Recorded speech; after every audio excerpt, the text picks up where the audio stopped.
Langham was the venue for the Border League final this year, and a crowd of around 1,000 made the long trek down on a very wet evening. Selkirk won last year for the first time in over 50 years, and they weren't going to give up the trophy lightly. It was a special occasion for referee John Steele making his final appearance before hanging up his whistle.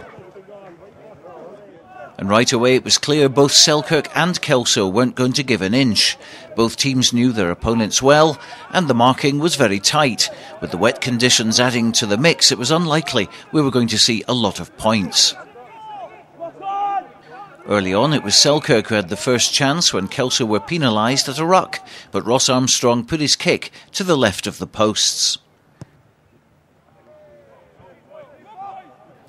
Selkirk had been struggling in the latter part of the season in the pack, and KELSO caused some more problems for them with a number of good drives, sending the suitors backwards, and it was KELSO who had the next scoring chance when they were awarded a kickable penalty about 35 metres out.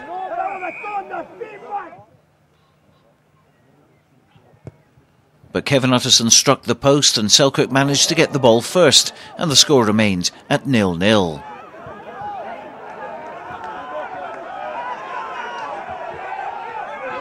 Andrew Tate was playing well at scrum half, linking well between his forwards and the three-quarters, and Kevin Utterson had plenty of time here to kick for position into Selkirk territory.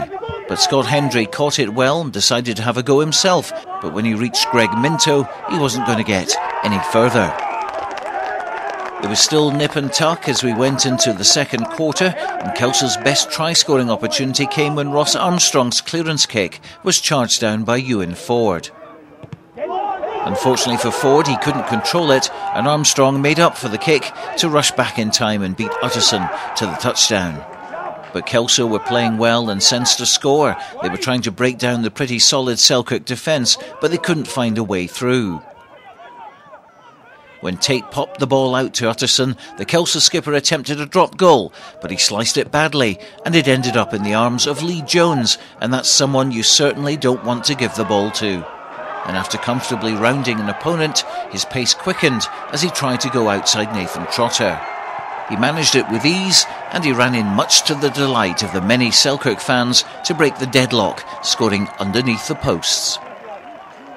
If we look at it from another angle, Trotter got himself in a good position to defend, but Jones is a master at beating off defenders, and a quick jink and a handoff was enough to clear the way as he strolled in to give Selkirk the lead.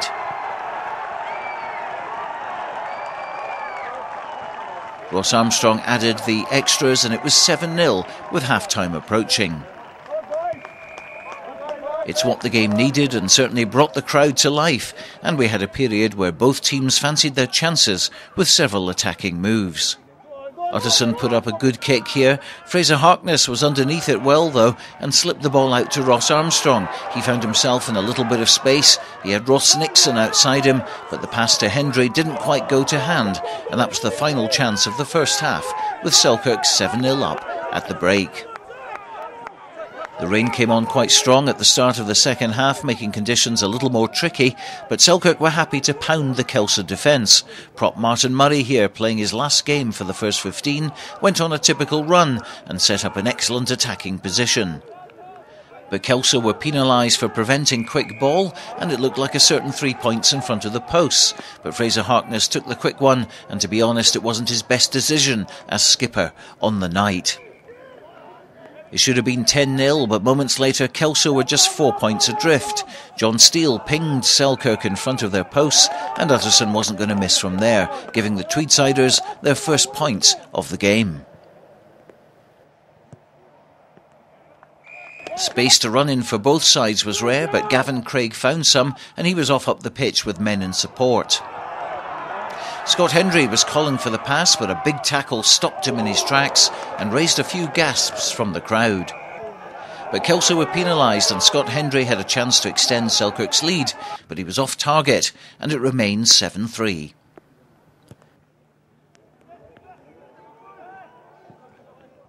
Although it was a tight match, there was plenty of innovation from both sides, and when Gavin Craig's kick to touch was patted down quickly, KELSO were on the attack again.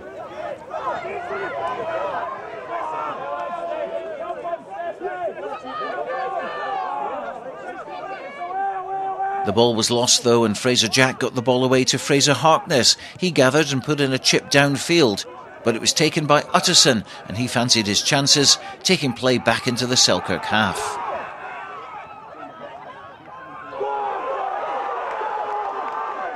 Mikhail Hartley made more ground into the Selkirk 22, and suddenly Selkirk were on the back foot. It wasn't the quickest of balls back from the ruck, but when it did come, KELSO stretched their opponent's defence, and when the ball reached Stuart Lang, it looked like the big man would be in. But he slipped on the wet turf, and the chance was gone.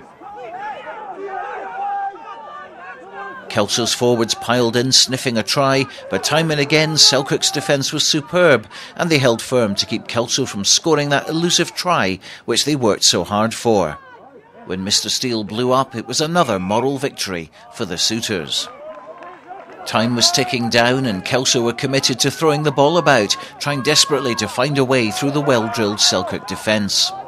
But poor passing sent the ball onto the grass, and quick as a flash there was that man again, Lee Jones, to hoover up the ball and outpace everyone to go in for his second try of the night, and the one which proved decisive. Scott Hendry kicked the 2 points, and Selkirk had retained the Border League trophy, much to the delight of captain on the night Fraser Harkness and injured club skipper Neil Darling.